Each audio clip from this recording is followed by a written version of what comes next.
the grading process. And in the long term, it reduces the need for extensive re-evaluation of grading standards. Since kay naman tayo rubrics, dali atong paggrado, ang confirm, may iba na po na atong time para nga ma-question ang atong nahatag nga grado, dili na natin i-re-evaluate. Okay? Next is, it gives timely, effective feedback. Timely, effective feedback and promote student learning in a sustainable way.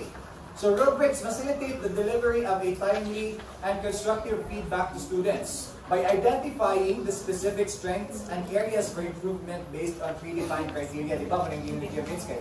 Mas ma-identify ko na nato sa analytic na rubric ang strengths and weaknesses sa isa ka learner.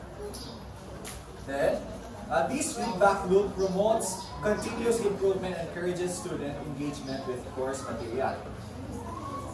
Basically, kay rubrics din kayo mahatag mag-feedback. So, dako na kayo siyang tabang. Hindi lang siya kay para kayo Jira, kung ako'y abon ka, ayaw mo kung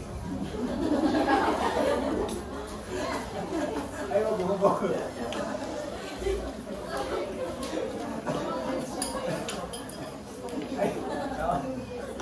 So ito nag-provide of feedback ang rubrics and dili lang ang beneficial ang feedback sa rubrics sa students but also to the teachers.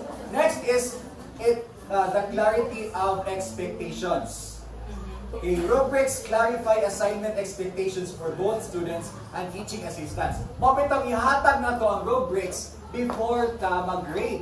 So while naghatag, after na to ihatag sa instructions sa ating pagbuhat, nahatag ko na to ang rubrics para kay bawta kung unsa atong dapat makuha na performance o unsa atong gusto makita sa atong estudyante. O kay bawo atong learners kung unsay ilang angay nga ipakita. Malikibaw sila kung kuan ba kanang unsay man dili ipangita ni sir, unsa man dili ipangita ni ma'am. Kaya nakabayo mga teachers nga maghatag ta og nakabayo mga teachers gyud nga kanang moingon nga di ba katong atong time nga modular or katong online learning kay igo ra maghatag og instruction pero walay feedback.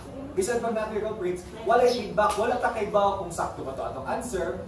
Nagkanimao ba ito? Kung sa gisakto nga answer na na. So kani, ang rubrics, na siya clarity of expectations.